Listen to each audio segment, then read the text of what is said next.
So we're back on the Artist Talk series. I'm Mike and I run the Spray Days YouTube channel where you can find all sorts of graffiti and street art content.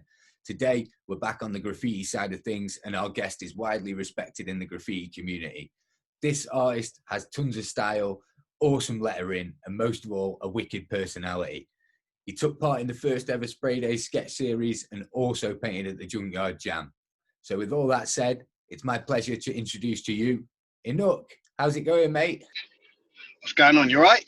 Yeah, I'm wicked, mate. I'm wicked. Thanks for spending some time to chat to us. I can see you moving at the moment. This is my peace and quiet, to be fair. Yeah. I mean, it was one of the reasons I was asking you on is because, I mean, you're so active. I see you here, I see you there. You're always moving. Has it always been that way? It kind of, like, what's the word? It fluctuates. Okay. I go through stages of being like really, really inspired by either individual writers, yeah, or like the scene in general, or just generally through life. I just feel like, yeah, let's get on. Like, do you know what I mean? Something kicks you up. Yeah. So like before, like this illness, virus, whatever it is, this COVID thing, yeah, I was quite not inactive, but I was very, very slow. I wasn't really doing a lot and this and that, and then this come and it was just kind of the boost that I wanted. Yeah, no one was around. It was kind of like I could paint spots that I wouldn't necessarily be able to paint. Exactly. Like do you know what I mean? On normal days. Yeah. Basically, so it was for me. It was quite refreshing. Totally, it gave you a bit of beauty in some spots you maybe couldn't have painted before, and now it's for the taking. Yeah, 100%. And do you think that's what everyone should have been doing? Do you think a lot of people have been staying indoors when they could have been taking advantage? Listen, at the end of the day, everyone done and dealt with the current situation however they felt fit. For sure. You know, I'm not going to say that I was right in going out and painting some of the stuff I painted, but I done it. Yeah. You know, yeah. I'm a grown man with you know, I've got kids and a family and all this, and I'm not stupid. Like, sure. It's not like I'm going out trying to see people. Do you know what? With everything, all the guidelines and everything we had. Yeah. I wasn't trying to flaunt the guidelines. I was just making the most of them. Definitely. Do you know what I mean? Definitely. So for me, I mean, touch wood, I don't know anyone that got ill. No. I don't know anyone that had symptoms or anything. Thank God. Me either. So for me, I saw it as quite a positive thing. Yeah. But then I was lucky enough to work right through as well. I'd work all the way through. Yeah. So you never stopped? No, not at all. No. And you've always worked. I mean, painting's just a hobby, obviously. It's something you do on the side. So, yeah, obviously, like when I was young and I could have worked, I wasn't working. Yeah. I'm not going to go into details on camera and stuff, you know, but, you know, we all got by. Totally. And then it got to a point where I was like, money needs to be legitimized somehow. So jobs had to come. For sure. You know, it had to come. So, yeah. And we had to get a job. Was graffiti something that took a part early in your life? Was it something that you noticed really early on?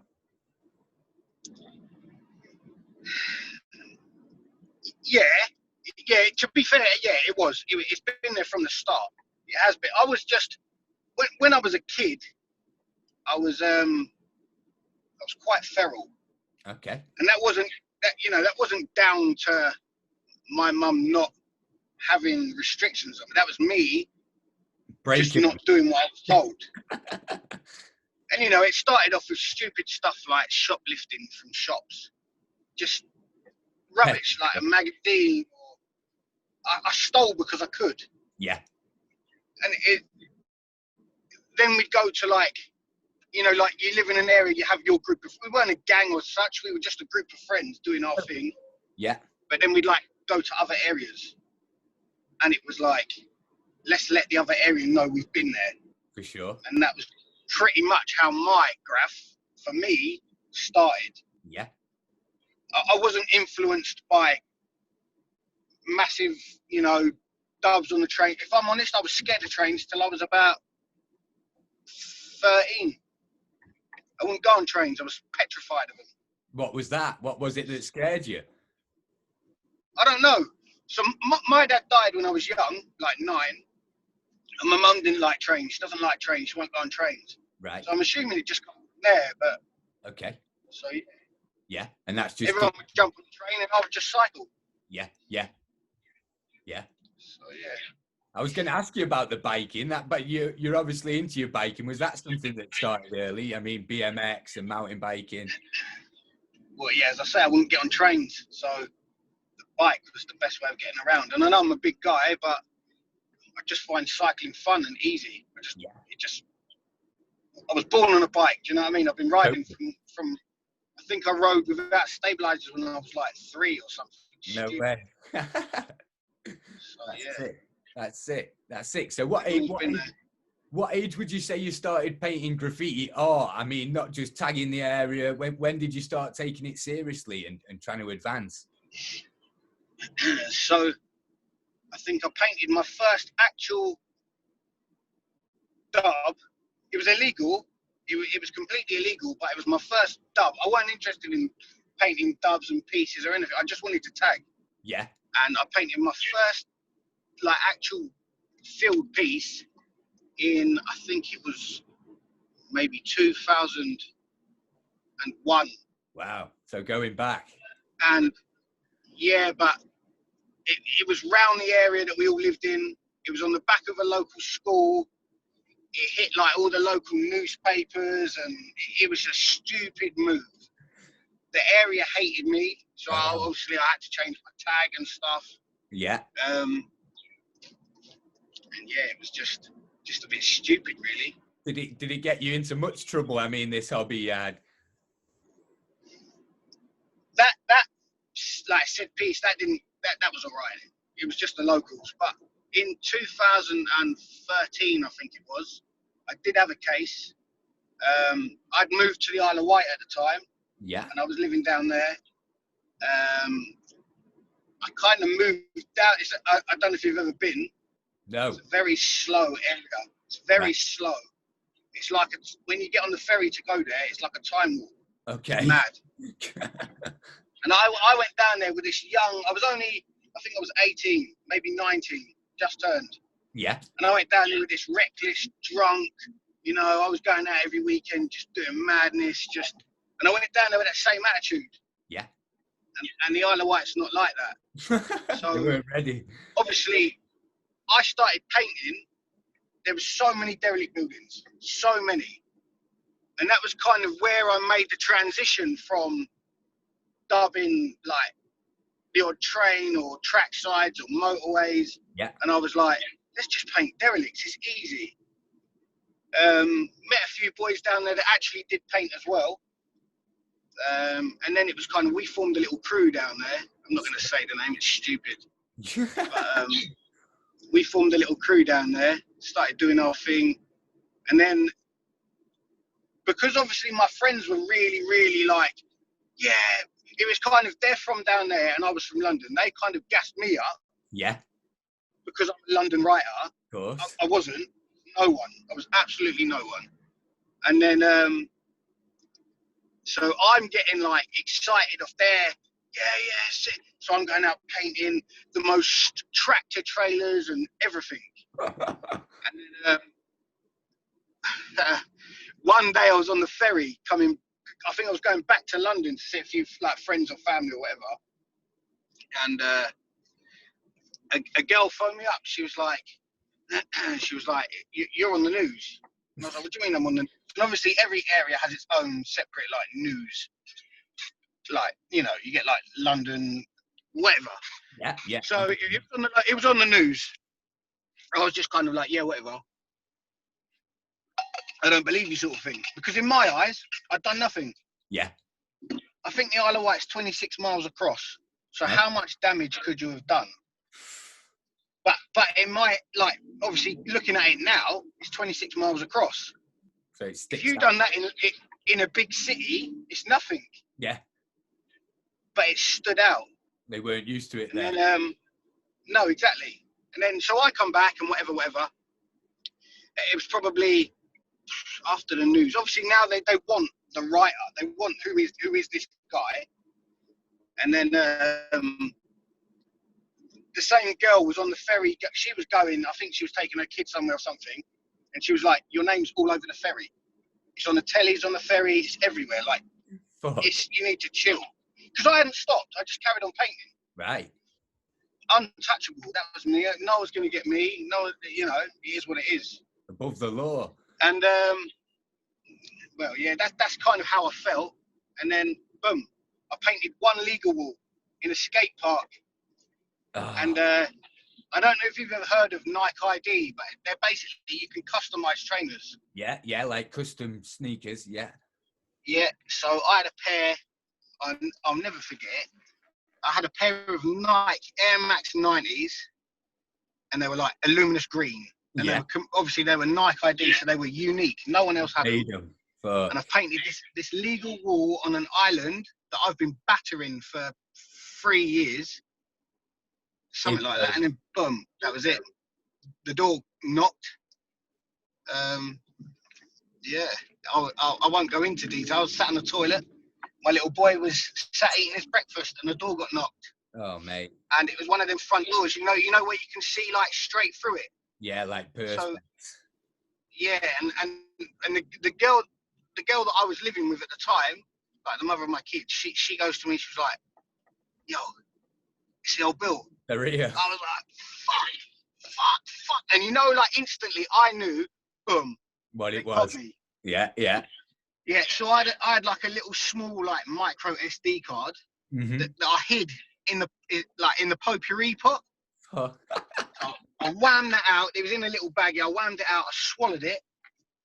And now I'm thinking, you've got canvases of yours all around your house. Like, names everywhere. What are you going to do? Like, absolute panic, instant panic. She's trying to like not open the door as quick as she wants to. Yeah, taking her time. Yeah, and anyway, I was just like, just let them in. Fuck it, like it is what it is. They come in. They handcuffed me because I had previous for like violent offences. Yeah. So they handcuffed me and they took me out the house and put me into the van. They then went through the whole house because the house was in my name. They went through every single room in the house. It was traumatic. Not so much for me. Like I'd been arrested before. For the family and everything. Totally. My little boy was sat there watching them do it, and it was that point where I was like, do you know what? All the stupid remarks that people make about, oh, you're not a real writer, like you see it online all the time, especially in London. Yeah. If you're not doing this, don't call yourself this. Or like, just mad egos. Yeah. It was at that point I was like, boom, this is exactly why people stop writing. Totally.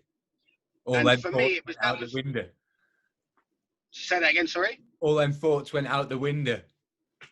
Literally, I didn't care about anything else right then, but I was just, my little boy just watched me get put into the back of a police van. Yeah, yeah. Do you know what I mean? And it is one that, still. Anyway, yeah, that was that, really. I guess it all becomes really real when like that, you think you're getting away with it until it all goes completely pear-shaped. Yeah, and certainly through like my experience with Graff, it can make you feel, and it might be my stupidity, my naivety, whatever, but it can make you feel invincible. Like no one can say nothing to me, no one can touch me. It's mad. It's a big hype for you. And do you think that, if you take that into account since that event happened, obviously that's had an effect on you and where you're painting, how you're painting since? I'm not saying too much on that. I'm not. Yeah, it's had an effect, certainly. That's cool. Definitely. So going back to the start, I want to go back to where were you born? Where did you grow up? Was it North London or? So I was actually born in Surrey. I was born in Kingston Hospital, which is just outside of London. Yeah.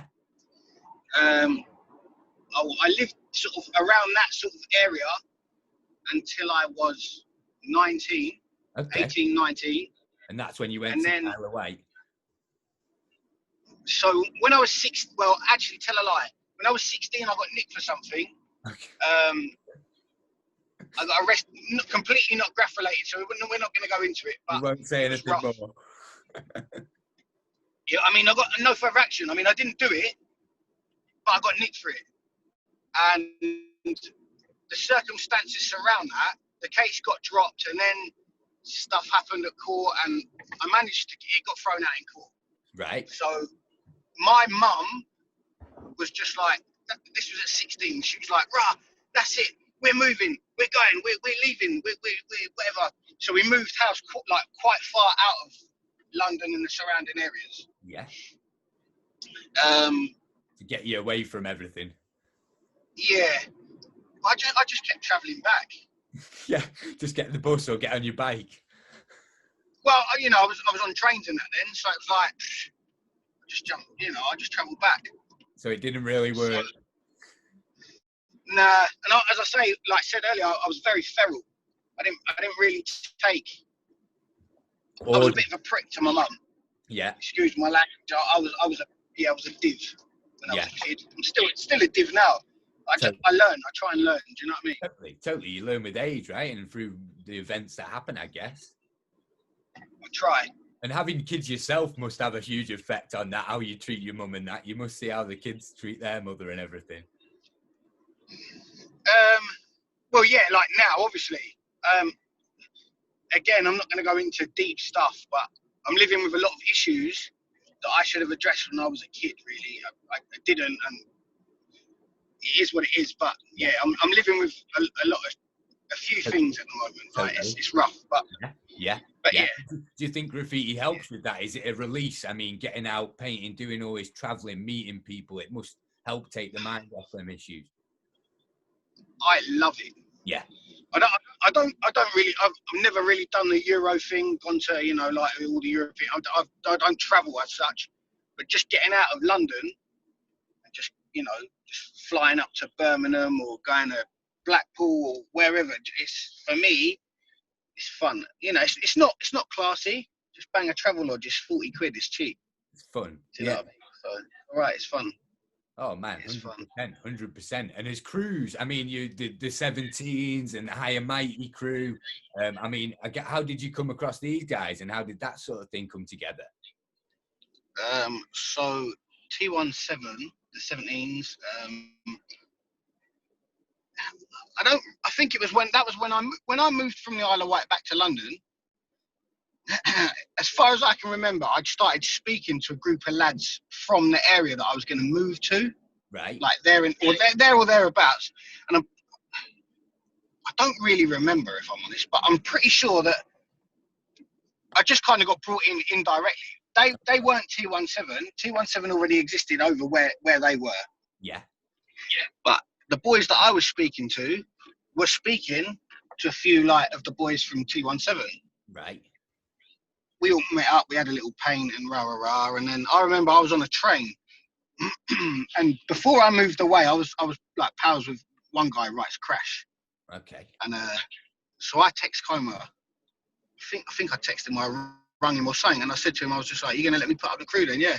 Kind of begged it a little bit, but I rated them. I rated them as a crew, like there was a good crew. You're a fan. Yeah, I was a bit of a fan. Well, I was a fan. Yeah, I was, 100%. So Coleman was like, "Yeah, good. Yeah, do it. Do it." He was like, "You and Crash put it up." So I was like, "All right, cool." So that kind of materialised and went from there. And I can't knock any of the writers from T17. I don't really put the crew up anymore. But like nothing's happened. There's nothing. I don't think there's any like malice there. It's just not seeing them as much anymore. Or do you still paint with those guys? And no, not really. Probably for the last,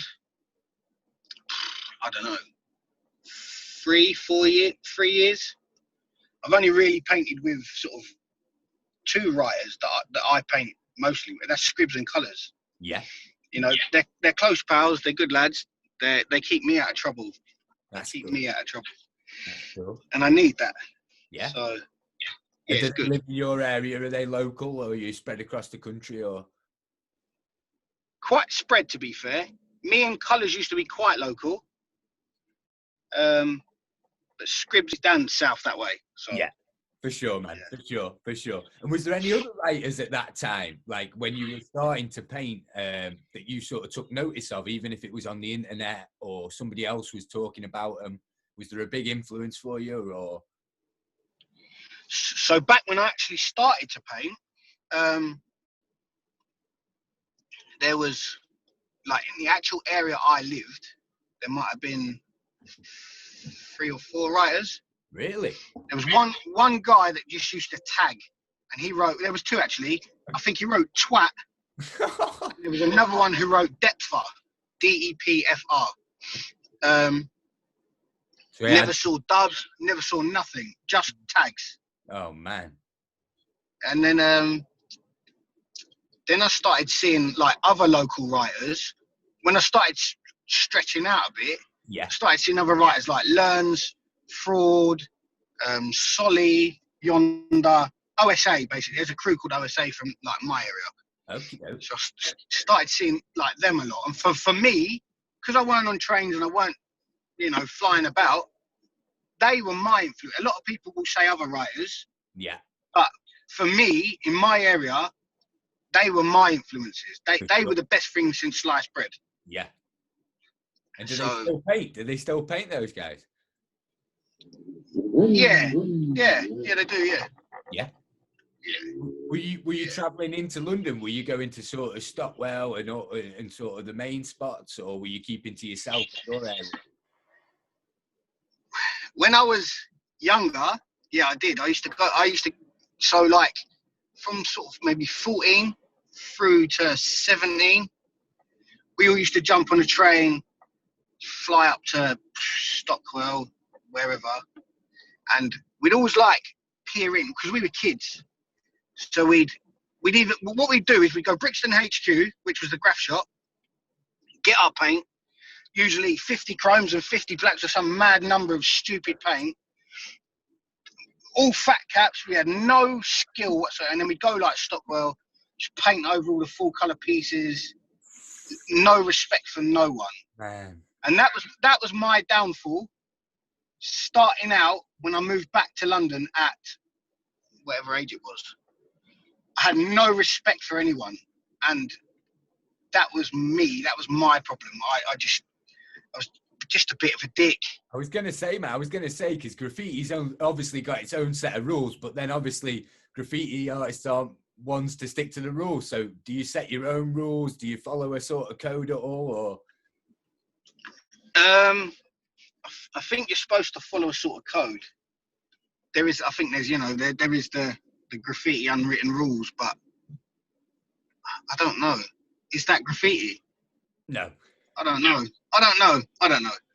I'm not here to say that's right or that's wrong, but for sure. You know. But how you feel? So for example, just for example, I've always been very sort of blasé with legal walls. If I paint a legal wall, I get my photo. When I walk away from that legal wall, this is now. When I walk away from that legal wall, as far as I'm concerned, it's gone. It's fair taking. Yeah, my 10-year-old boy could come and paint over that. Yeah. My 5-year-old girl could come and paint over that. Yeah. In my eyes, no one can say nothing because it's a legal wall. For sure. And it's there for painting. That's what it's there for. Exactly. But then it does come down to that respect thing. Yeah. It's kind of like, I wouldn't let my boy or my girl go over a full colour piece with a picture of a dick or a smiley. Do you know what I mean? I wouldn't. Totally. I wouldn't do it. I'd find a piece of wall that's covered in rubbish and just go over that. And let them have a go. But then, this is where you get into the whole toys and kings rubbish. And, I hate that word. I hate the word toy. Yeah. I hate it. Because not one writer can define it, in my opinion.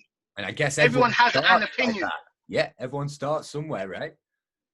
Yeah, but even everyone has an opinion of what toy means. But I'm not sure that there is a definition of toy. What would it mean to you if you were to define it, if you were talking about it? So in my opinion, a toy is someone that's shit. Yeah. No good at graph. No good at graph, no respect, no, like, I don't care if you've painted 6,500 trains and you're the most uprighter in London. If you're shit, you're a toy. That's my opinion. Yeah. I'm not saying I'm right. Yep. I'm not saying I'm right. Yeah. That's how I define a toy. For sure. But then some people, you know, will go and say, oh, well, Inuk don't paint trains. He's not a bad boy writer. He don't paint this. He don't paint that. He's a toy. Yeah, they use but it. I'd burn him on a wall. Yeah. It's your choice. So, and then, you know, it comes back to the whole, you're not a graffiti writer, you're a graffiti artist, and rah, and whatever, man. Do you think there's a definition there, or do you just call it all graffiti? I mean, obviously, the writer, the artist, is there a definition? Is there something keeping that separate? I don't know. I mean, I don't really like stereotypes. No. Don't get me wrong. We all look at people and judge people, or, you know, assume things because of a certain way someone looks or whatever. 100%. But I don't like stereotypes. So if you've heard I'll just say this now. If someone's heard something about me and you've never met me and you don't know me, come and speak to me, innit? Yeah. Make your own opinion. If you've got something to say it to the person you're dealing with, I guess. I just feel that, like, listen, I'm an internet writer. I'm having a rant now. I'm an internet writer. I paint and I post on Instagram. No one's flicking my tags, really, because I don't do enough. I'm not in it to be up or be a king. But people will assume certain things because of the way you post or whatever. And I'm just saying now, if you suspect, or for anyone, not just me, if someone says something about someone and you want to find out, ask them. They should just speak to them. Yeah, be upfront. Just ask them. Because I'll put money on it.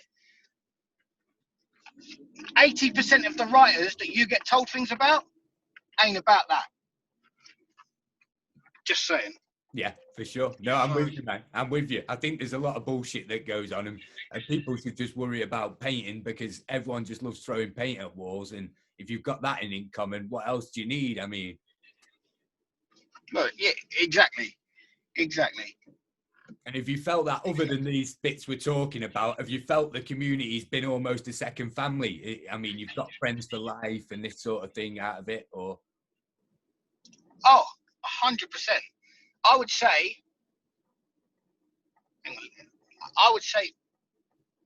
all my friends, bar maybe 3, paint graph. Yeah. So it's totally, they all paint graph. It's a huge part of life. Yeah. Oh, for me it is massively huge. So yeah, it's not. To the missus, I call it a hobby, but it's not a hobby. It's more like I literally think about graph all the time. Yeah. All the time. Do you watch a lot of videos relating to graph? Do you watch sort of like the one-up videos and everything on YouTube, or? I do now. Yeah, I do now. I'm not that writer that's watched. Is it Style Wars? Style Wars? Yeah. Never seen it. I'm not the writer that's read all the graffiti Bibles. As I said, I come into this with no respect for no one. Yeah. Which was a stupid thing, and I was a prick. I was, but I'm learning as I go. And yeah, I do watch. I appreciate a well-produced illegal graph video. I love it. 100%. I don't even care for the graph. What are you watching? The train stuff? Are you watching the city bombing? I like everything, and that's why I like one-up videos, because they do everything. They cover everything. But then, so like, you know, you get like your underground metro system videos, like City of Paranoia. Yeah, 100%. Brilliant film, absolutely brilliant film. Terra Fabulous, Arrows, NT Cruise, but you know, all Arrow and all them not. Like that's my favourite graph video ever. Yeah. But I prefer more watching the get-ins, the breaking in, the surveillance, the dedication to what they're doing, rather than the actual act of painting. Because anyone can paint. If you can paint, you can paint. Oh man, I mean that was a big point I wanted to talk about with painting graffiti. I mean, painting's only half of it. The act of it, the preparation. I mean, which part do you enjoy the most, if there is a part? I just paint legal walls. I don't really. My favourite part of graph is tagging. Yeah. For me, it's tagging. It always has been, just tagging stuff. Is that just going out with a pen or a can or just tagging? I love tags. I don't know why that is. I have a weird obsession. You know when you see like a shop shutter that's got 80 different styles on it of tags? I love that. I love that. That's better than a full colour piece. Is there a certain style that draws your hand, like draws your eye, a certain hand style? Not really. So like when I was growing up, everyone from every area tagged the same as everyone else from their area. I thought that every area had its own style of tagging. Okay. But I like, obviously I can only speak from my area. From my area, it was only me that carried on graph. Everyone else stopped. Right. So it was kind of like I carried my area's style and adapted it. I've learned, like I've watched Coma, for example, has the baddest style. He's so sick of tagging. It's unreal. It's just so natural. Yeah, for sure. But then, like, I just appreciate a good, well executed tag. Whether it be Euro, English, American, I don't care. If it's well executed, it's well executed. For sure. It's a good tag. For sure. So, and paint-wise, have you got a favourite paint brand, or are you down to use anything?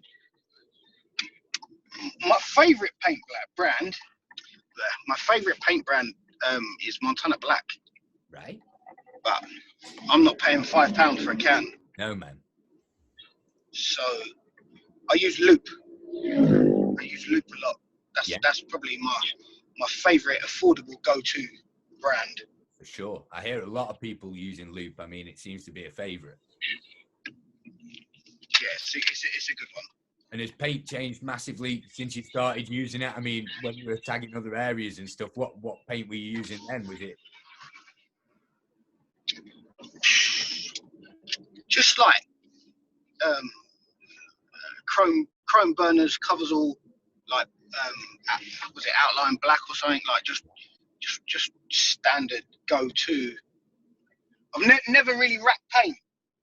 Never, like, I used to steal stuff from shops. It was never about racking paint though. I've never done that. I could always afford to buy it. Yeah. And whether that sounds snobby or toy or whatever, I could afford to buy it. I'm not getting nicked for robbing spray paint. For sure. And I could go and rob a TV and sell it. Do you know what I mean? And that's what it was. Yeah. And that is what it was. So.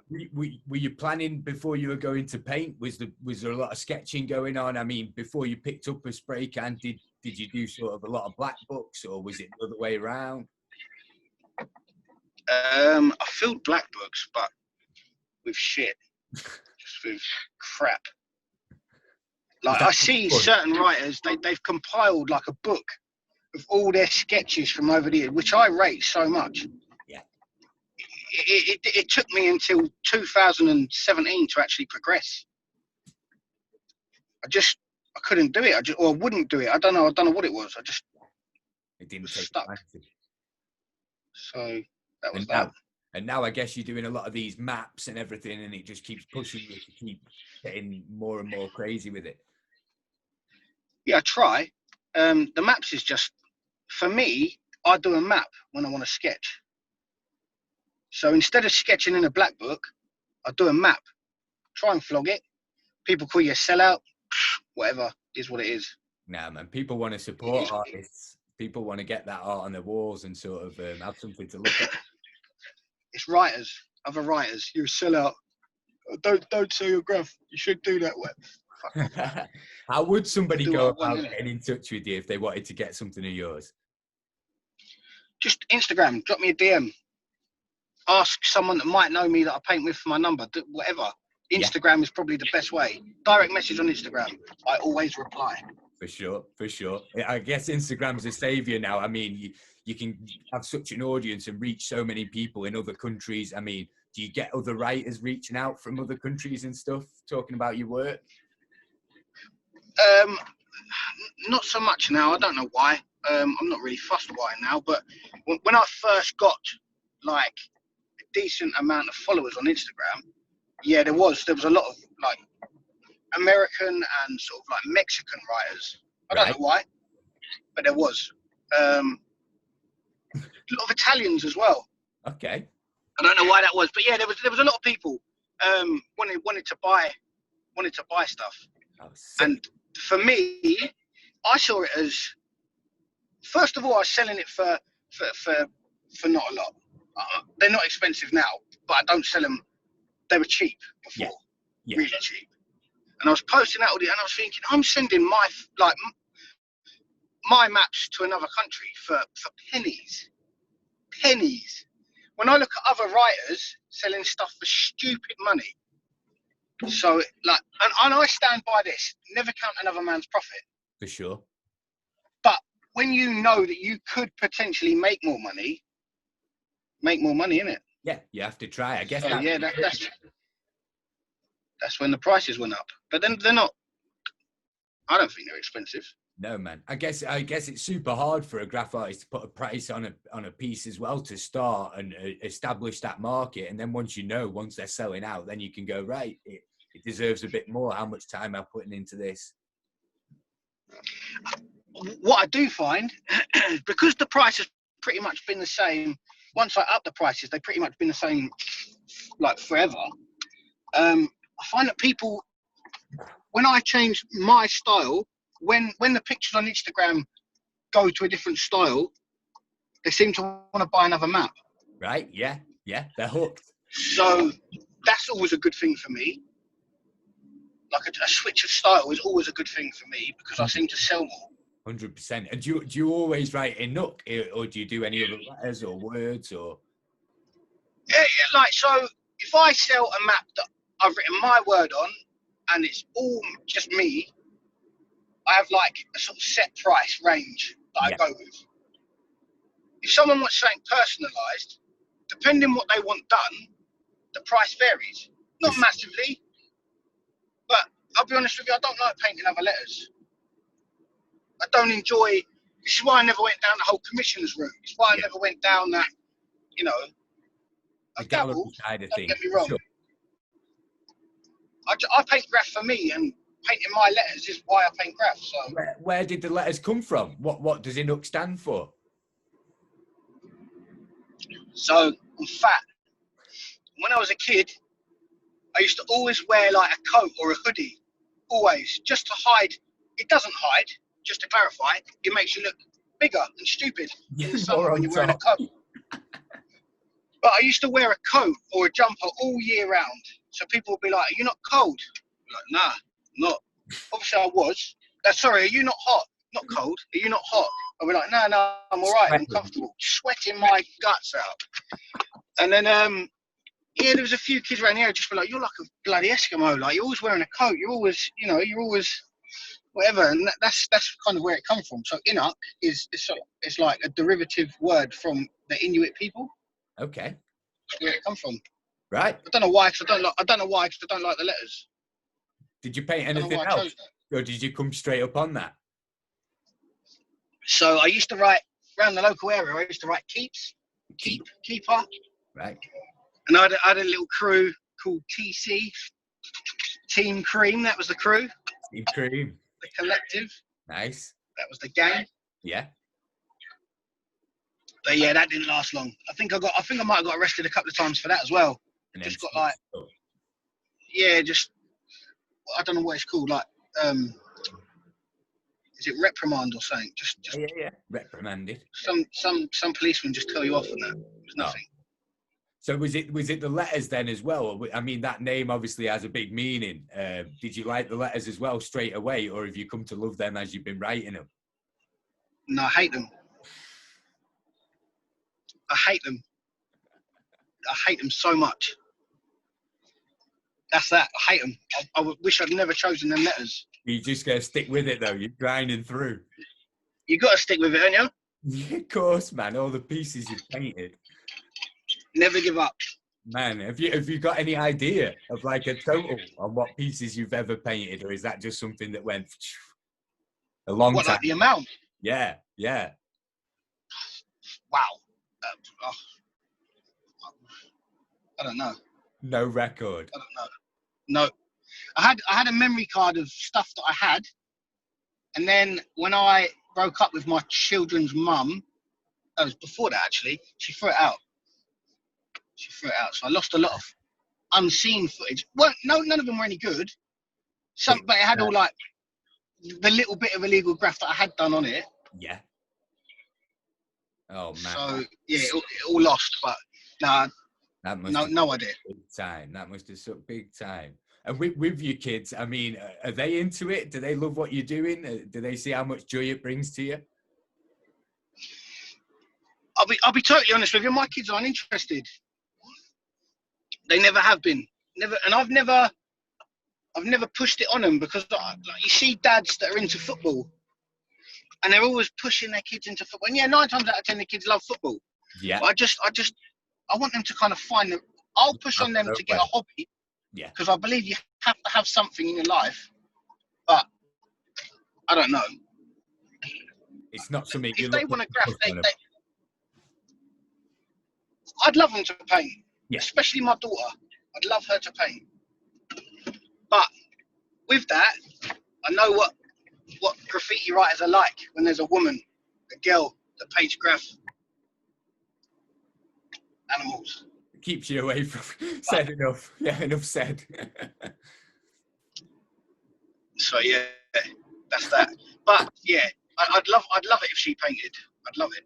Yeah, yeah. I'm sure they've got some artists. I'm sure they'll pick up some artistic skills from you and see you sketching and everything. I mean, I'm sure it just comes over time. Maybe. I mean, she asked me the other day if she could do a canvas, and then I didn't have a canvas because where I live, I don't have. Well, I just didn't have a canvas, and I was like, I don't have a canvas. So she went home. And she told her mum, and her mum went out and bought loads of stuff, and they've done a canvas, and it's really cute and nice. So yeah, that's wicked, so, man. Yeah, that's wicked. Again, sorry. The other thing I wanted to talk about was characters. I mean, when I've seen you painting a few times, and I've seen a few fun characters popping up. Is that something you all try to incorporate? No, I hate drawing. I can't draw. I struggle with characters. I lack confidence. I have no self-belief that I can paint characters. Nothing at all. I get like a really great idea in my head, run with it, drop off the end of the cliff. What makes you paint them then? Do you just feel like you want to try? You want to get better? Yeah, I'm never going to get any better if I don't paint them, am I? For sure. Practice makes perfect. Yeah, so I obviously I said earlier, I paint with scribs. When we first started, not when we first met, but when we first started painting together regularly, he was going through a phase where he didn't want to paint any letters. Right. So he just painted characters. Sick. That was all he was interested in doing. So for me, it was good because I could paint my letters, and he could just paint characters. 100%. And it was really good. It was nice. And do you think that's better? Do you like it more when there's a letter sitting with characters, or are you just a letters guy? Do you like to see letters stand alone? No, don't get me wrong. If I could paint characters, I'd be banging characters every piece. I think that graph, the spots that I paint just look so much better with a character. Yeah. So yeah, if I could, I would. And with painting, when you're done with a piece, is it almost impossible for you to walk away from it? I mean, you could just keep adding and adding. I'll be totally honest with you. I get bored. My favourite part of doing a piece is putting the outline on, because obviously you've got a massive blob of colour on a wall, and then all of a sudden you've got black lines going on it or whatever colour, and it all comes together. Creating something. Yeah, I love that. Absolutely love that. So you're working towards that the whole time. but by that time, because I paint quite big pieces, yeah. By the time I get there, I'm bored. Massively bored. So have you always gone big? Is that always been a goal to sort of paint big? Is that sort of one of the things you look for when you're looking for a spot? So, hang on, my signal's really bad. Can you hear me? Yeah, I've got you. So, when I first started painting with T17, yeah, I used to paint tiny dubs. And I went and painted a motorway spot with, I think it was Coma was there, Elkie, Orse. There was a few of us. T17 used to paint big. Right. And I've painted my dub next to them, and it just looks so irrelevant. It was stupid. I start going big. Yeah, that was the point where I was like, I've got to make my shit bigger. So that was the point. Yeah, it costs more, you use more. It can be awkward at jams. Yeah. But I like to paint big, so that's the way you do it. Yeah. And I've seen you painting some of these wicked abandoned spots as well, like here, there, and everywhere. Is that something you hunt down? Is that something you're looking for, or do you just come across these sorts of abandoned spots? So I went for a stage of like really, really hunting, and then I got bored. You did that? So yeah, so I kind of relied on colours for loads of my spots. He loves it. He's a geek. He's sick. Oh, but he found so many spots, so many. I owe a lot of my photos to him because he just found some of the sickest spots. Sick. He was a good hunter. He knew where to look. Do you know what? He's just very dedicated. Very dedicated. So yeah. I guess it takes time. It was a good thing. Oh, mate, 1,000,000%, 1,000,000%. And have you got any sort of favourite spots that you like to paint, cookies or legal walls or anywhere in specific?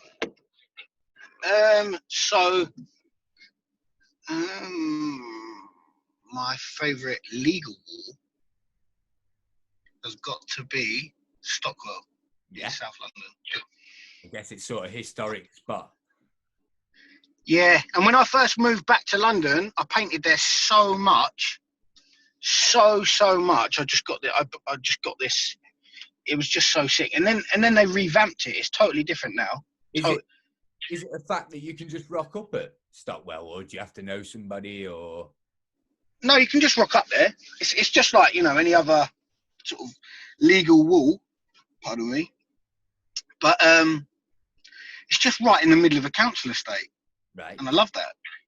Just the location, the setting, and the stuff that goes on around you. You're in this pit, and it's just brilliant. I love it. It's great. I need to get over there, man. I keep seeing pictures, and it's just blows my mind. Yeah, definitely. Did you run into any big names over there? I mean, was there anybody that sort of you got a bit starstruck by? I don't get starstruck, mate. They're all human. For sure. No, I met a lot of writers over there. I think I met Kozza for the first time there. Right. Who else? I probably met Tizer for the first time there as well. Sick. But yeah, that was. You kind of more meet them writers out drinking. I found I've met more writers drinking than I did actually painting.